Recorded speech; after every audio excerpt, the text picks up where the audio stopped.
all caps. Yeah. Play on. Semifinals. It's got to be a catch and shoot. Get it up. You need two possessions. Durant takes a three. Makes a three. 1-footed three.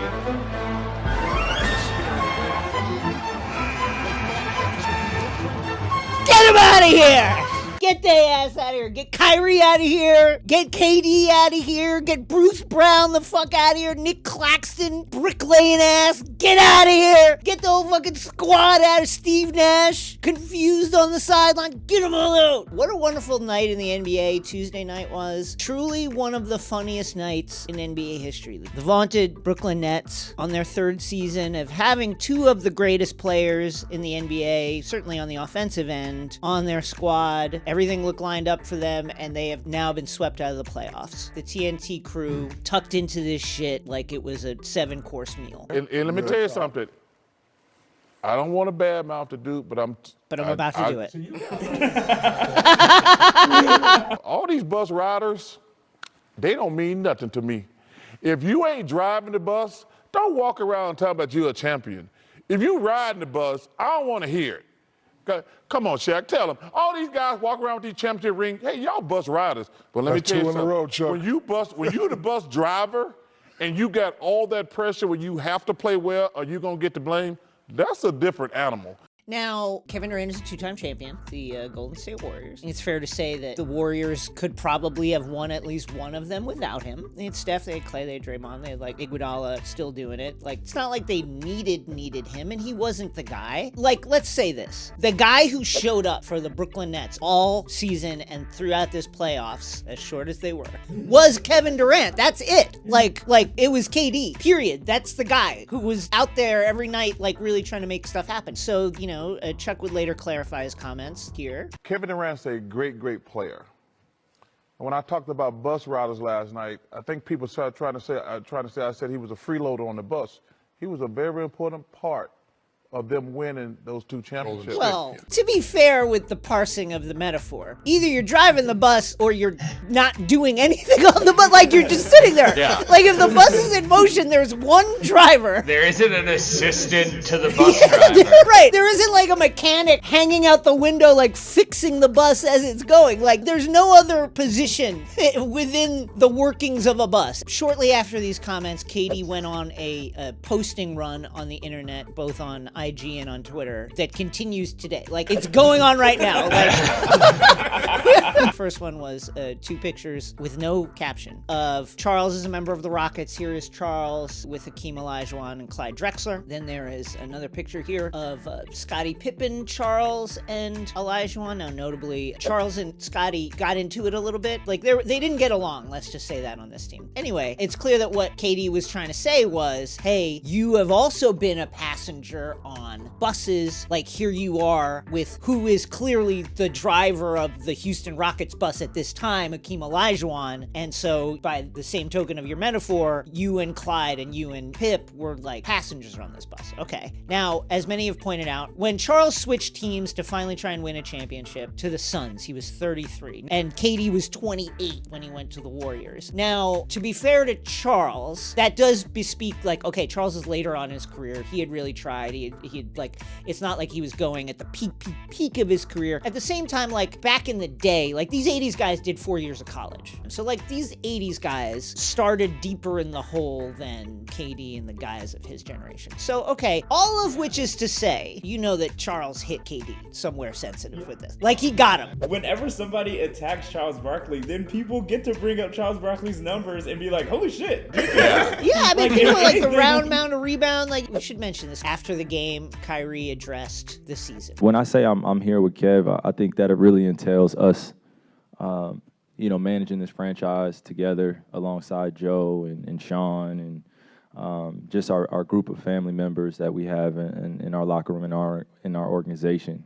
So it's not just about me and Kev. I don't want to make it just about that. We're cornerstones here, but we have been. Sean and Joe are Joe Tsai, the billionaire owner of the Brooklyn Nets, and Sean Marks, the GM of the Nets. And Kyrie says it's not just about me and Kev, but also I am elevating us to co-owner and co-GM of the team. It's actually incredible. I wish I could access the mind state where after failing in an unbelievably, shatteringly disappointing and humiliating fashion, to then go and say, yes, we failed on the court, but how we're going to fix this is now I am promoting myself to co-GM and co-owner of the team. And in collaboration with the extremely successful billionaire businessman Joe Tsai and our very capable GM Sean Marks, Kevin and I will collaborate with them and try and figure out like how we fix it. How we fix this, Kyrie, is you got to play a full season like on the court with the fucking team.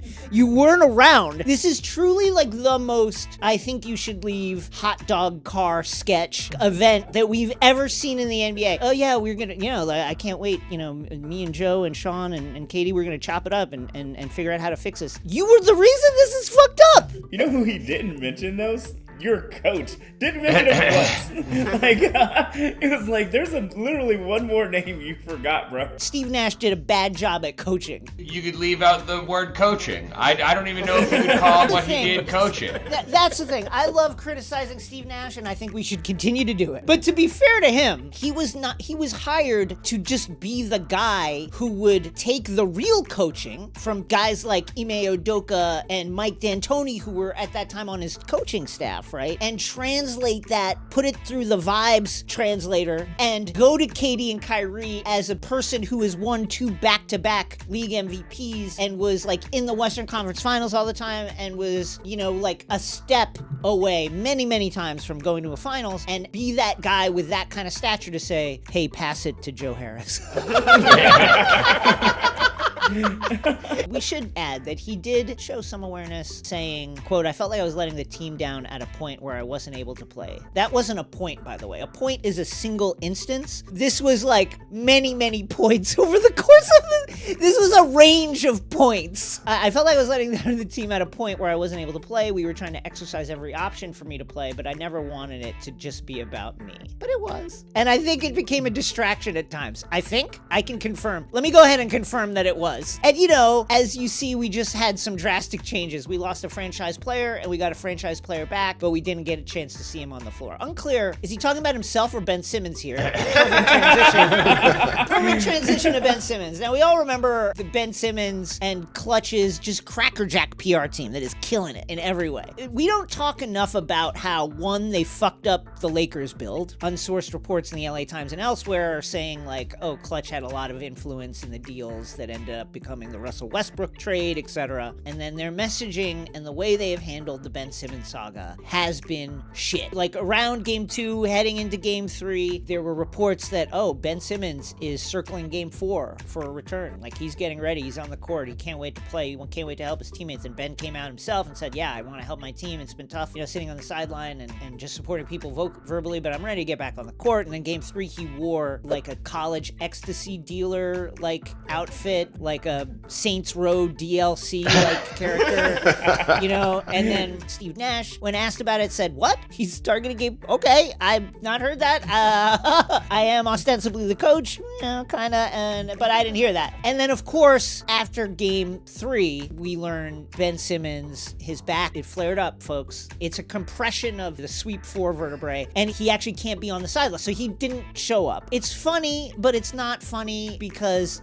listen, clearly Ben is going through it. A report by Shams Charania contained the following passage. According to sources, Simmons told those in the room that a mental block exists for him, dating in part to last summer's postseason, which is creating stress that could serve as a trigger point for his back issues. He added that he does want to play basketball, important point. Really crazy place to be where you have to say, I want to play basketball. You earn millions of dollars to play basketball, and you have to say, yeah, I want to do it, don't worry. And he added that he does want to play basketball and play for the Nets as he works on a solution. Now, I hope Ben gets his mind right. He should. Whether he can play basketball is an open question, but like the important thing for Ben is Ben needs to prioritize his mental health and do that first and stop talking about basketball because you're just making yourself a punchline when you do this. That's all. Kendrick Perkins on Ben Simmons in one of the wildest analogies that's ever been spoken. Yesterday on NBA Today, I said that Ben Simmons.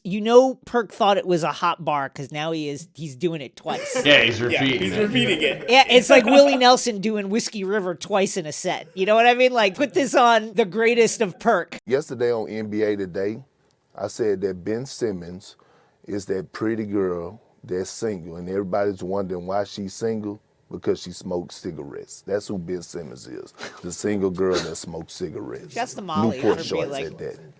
if she a baddie, like, she could, you know, they could go out, you can smoke outside, like. I got Febreze, we good. Yeah, I mean. You need a pack of gum, girl? Like, Yeah, we good. it's not that, you know what I mean, like, just a wild analogy. Anyway, great moment for Perk. Oh, Skip Bayless back in our feeds. I give you an opportunity. I'll give you Ben Simmons, or you can have Brandon Ingram, Jason Tatum, Jaylen Brown, or Donovan Mitchell. Which one you taking? I'm taking Ben Simmons. Oh, you taking all day and all night. I can't do this. I can't do it. Let's go to the meat.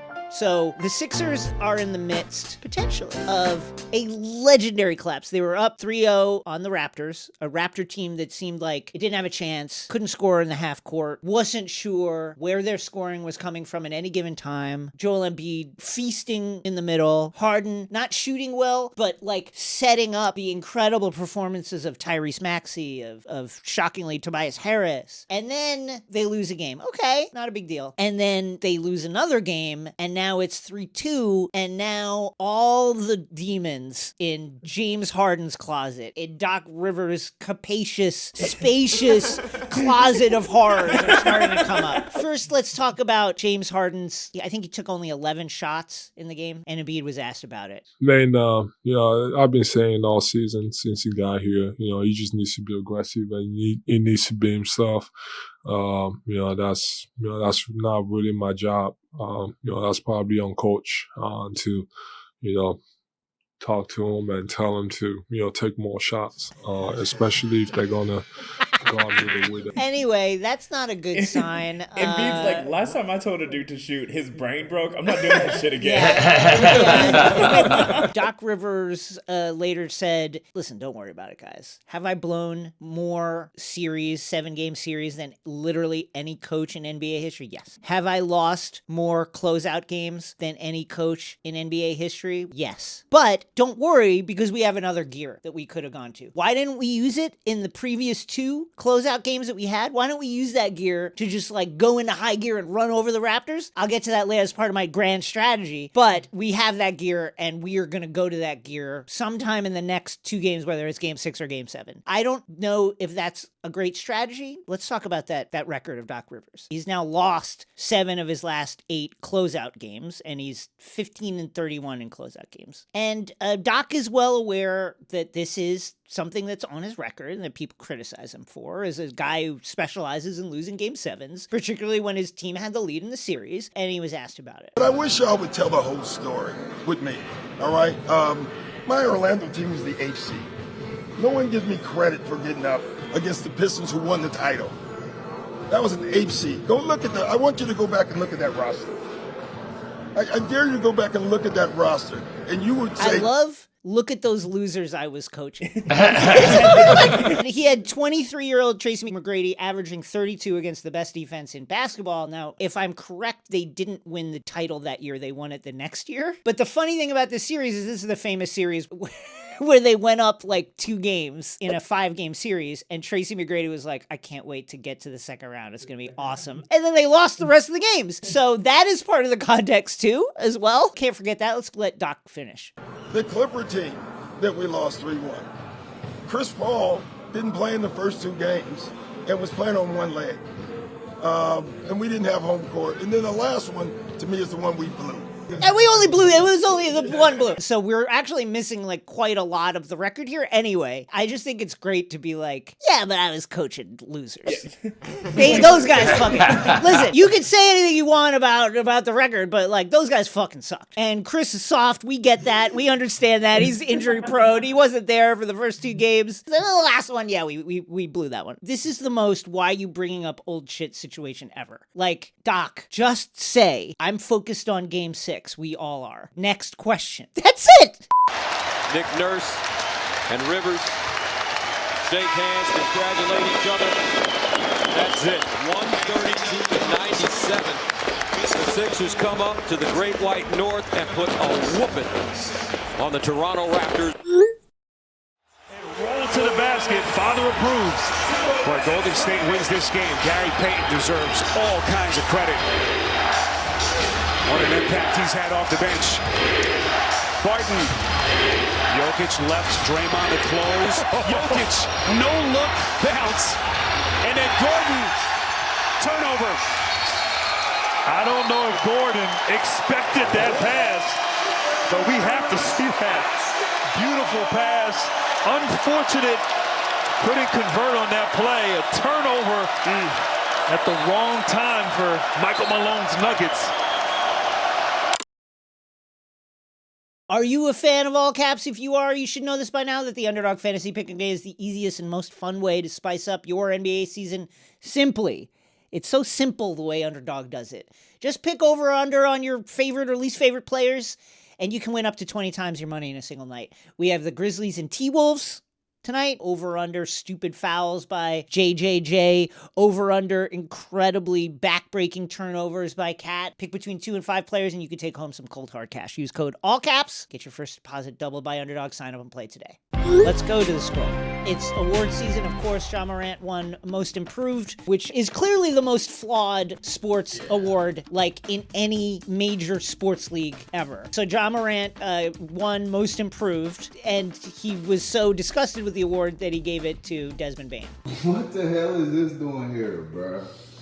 This why you was telling me to come out the room? I know he ain't do that. Man, what are you doing? This is his award.